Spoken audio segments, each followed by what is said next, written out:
Hey guys, WebHeadGaming here, and welcome back to Mega Man X3.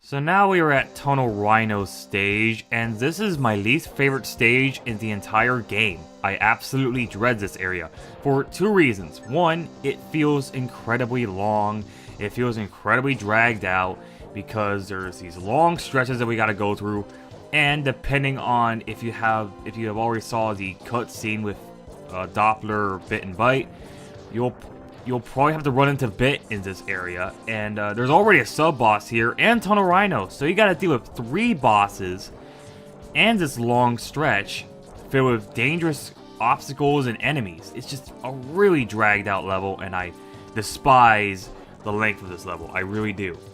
The second reason why I'm not fond of this level, the fucking music. Oh my god.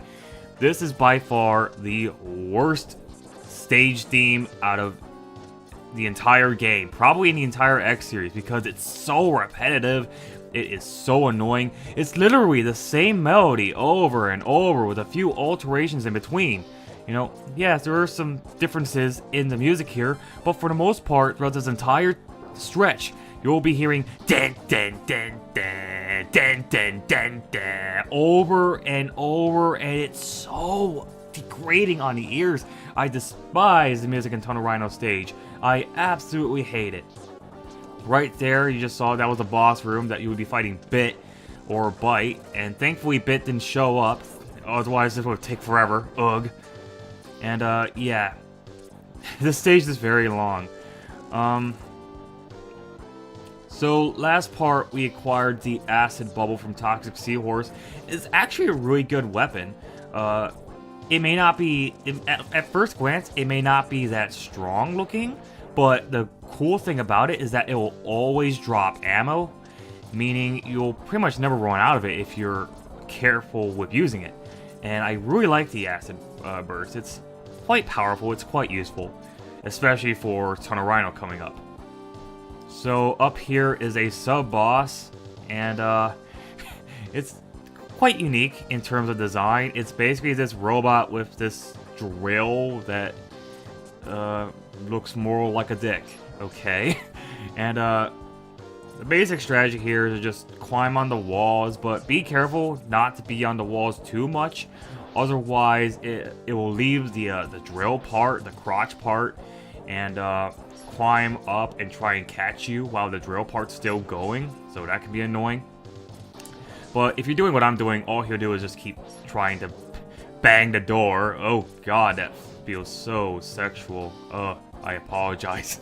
But yeah, that is all he'll do if you do my strategy. He'll just keep door fucking, I guess. Yeah, let's just call it door fucking. And just keep loading shots at it. What really sucks about the drill part of this boss is that it has a deceptively large hitbox. That sounds odd. That sounds so weird. But it has a deceptively large hitbox, meaning your fully charged shot will hit it and not the body, and that's annoying. And not fond of that sub boss sometimes. Sometimes it will just climb on the walls and try to attack me, and and it does a lot of damage, so be wary. We're almost at Tunnel Rhino now, and this fucking music's still going. I hate this music with a passion. These boulder enemies are exactly like the ones in Blizzard Buffalo's stage. They will do a shit ton of damage if you run into them, so be careful. These enemies right here, the crab-like enemies on the walls, are probably my least favorite enemy in the game. If you let them charge up their plasma shots, they will do so much damage if they hit you. It's obnoxious. I think they do have some kind of behavioral pattern. If you charge up your shots, they will charge up their plasma shot, but if you're using your pellets, they will only do these small plasma shots, so keep that in mind. And as you saw there, those purple enemies are also very annoying because they'll tend to send their drills at you, and they block your shots, and not fun. Anyway, this is Tunnel Rhino, and Tunnel Rhino is actually one of the more easier bosses in the game. He has pretty much a very similar pattern to Blizzard Buffalo. He'll constantly charge to the left and right. However, be very wary because he is super fast. Very, very fast. As you can see, I'm fucking up here. The thing about Tunnel Rhino is that, unlike Blizzard Buffalo, if he rams the wall, he will knock you off and he will collide into him, so be wary of that. Pro tip, if you're using the acid burst, if you feel like you're not going to make it to the wall and he's going to charge at you, then throw an acid burst at him and that will stop him.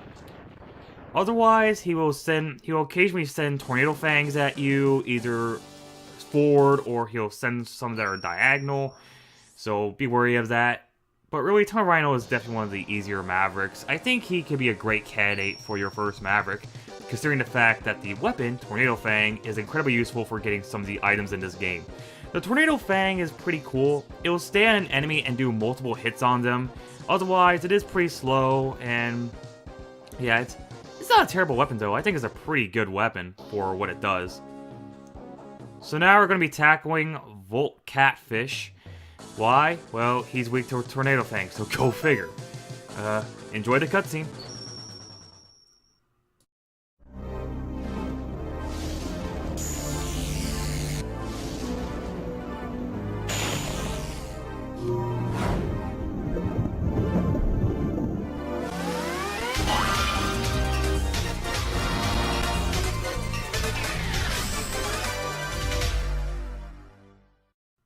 By the way, the green robot you saw during the cutscene was Otto from the classic series.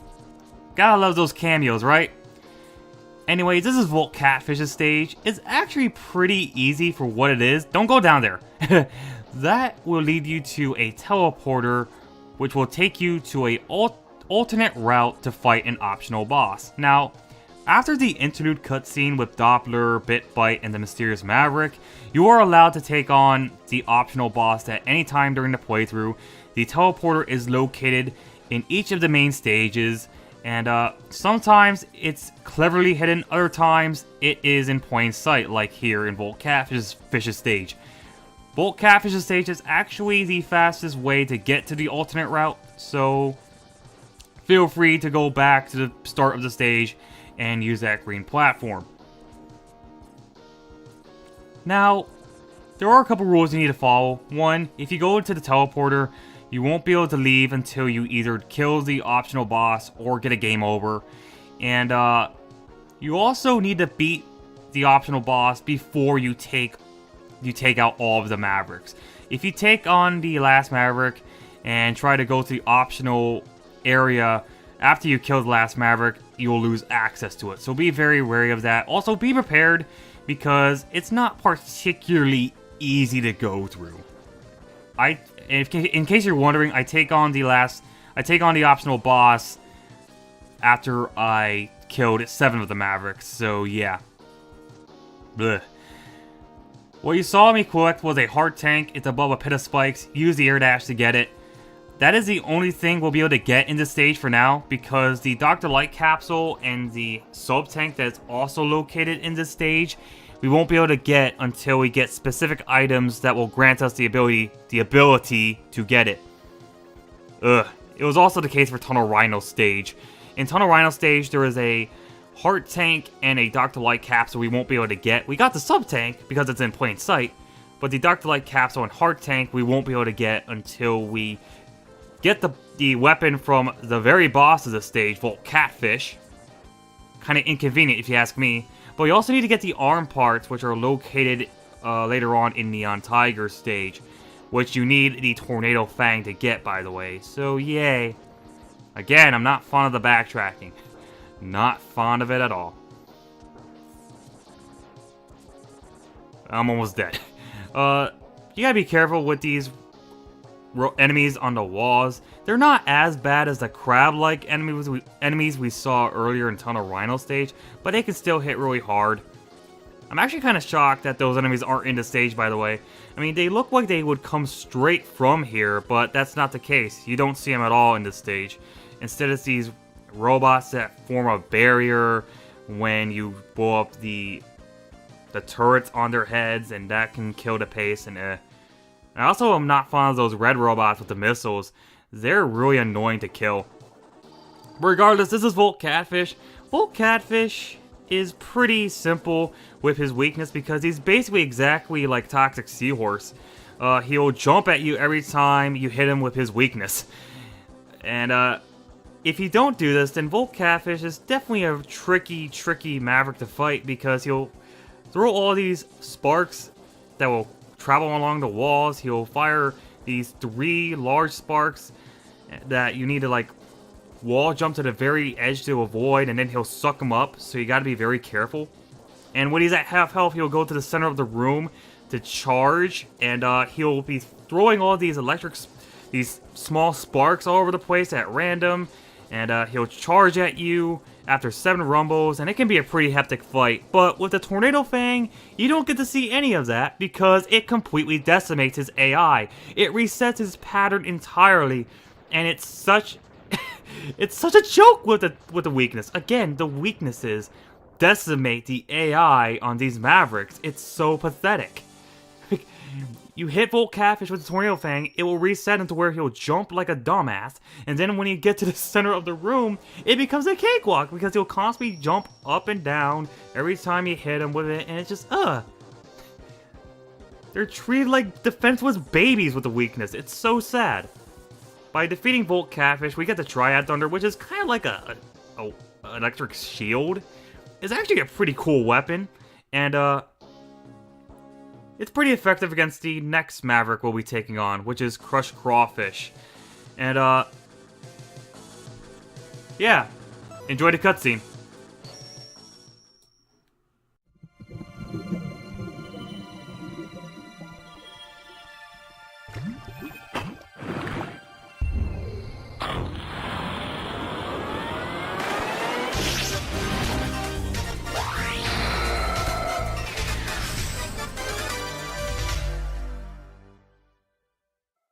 Crush Crawfish's stage is honestly one of the easiest stages in the game.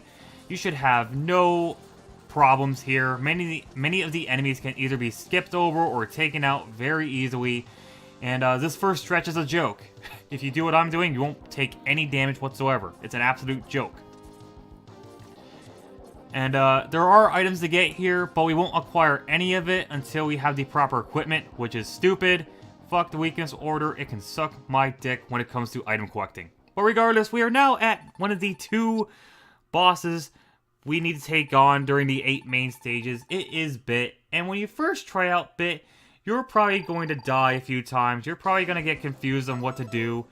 But with enough practice, he isn't too bad. The one thing you should note about Bit is that he will lunge at you depending on your elevation. Like when he jumps, he'll lunge right where you at the elevation you're at.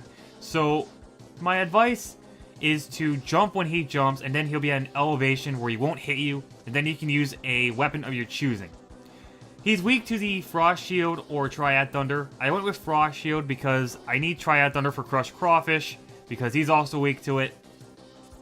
And this is basically the strategy for Bit. Occasionally he'll fire fireballs that likes to home in at you, and that can be very annoying to dodge. He'll also send out these rings, and those are by far the most annoying thing he does because they'll trap you in place and give him a free hit, and that's annoying. I decided to take him out with the X Buster for the final parts of his health because here's the interesting thing about X3. The bosses in the final stage will change depending on who you killed or spare. Like, if I shot the Frost Shield at Bit for the last pixels of health, he will blow up and die, and he'll be gone for the rest of the game. Same goes for Bite if I use the weakness on him.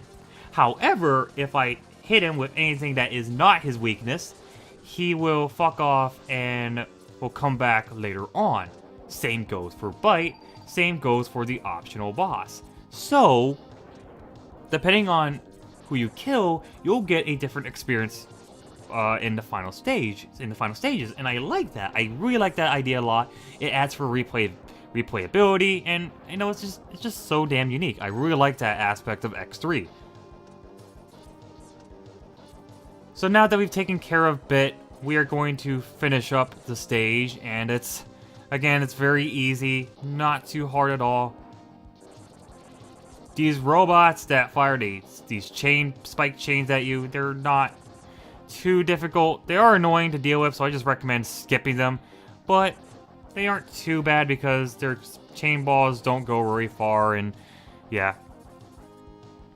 Also, be careful during that section because if you drop down, you'll probably drop down a pit of spikes and die, and that's not fun. So yeah, we're just gonna blow up what I assume is either a torpedo or an engine. Oh no, it's an engine. And now the whole stage will go vertically, and this is where we'll take on Crush Crawfish. And Crush Crawfish, I know we're not at him yet, but I'm going to talk a little bit about him. A lot of people think Crush Crawfish is the hardest boss when you're going in weakness order because he doesn't get stunned and has his pattern reset like the others when he's hit with his weakness. However, what I learned from watching a specific YouTuber who also did a playthrough of this game, he actually did a challenge.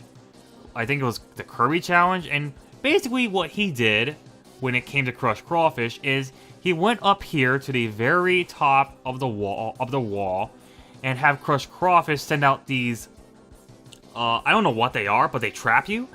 And then he'll try and attack you with his pincers. Problem is, his pincers are incredibly delayed, meaning you can get him stuck in this loop where he'll always try and trap you and then try and attack you.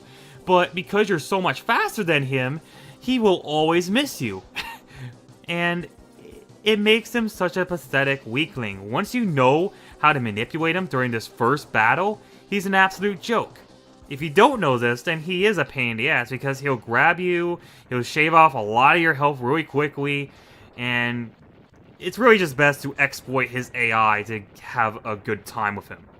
This doesn't work during the boss rush. In the boss rush, he's a bit more intelligent there, so yeah, be wary of that. There is another way to finish him off very quickly, and that involves charging up the Triad Thunder, pausing the screen, shoot X Buster Pellets at him, and that will shave off a lot of his health. It's great for speedruns.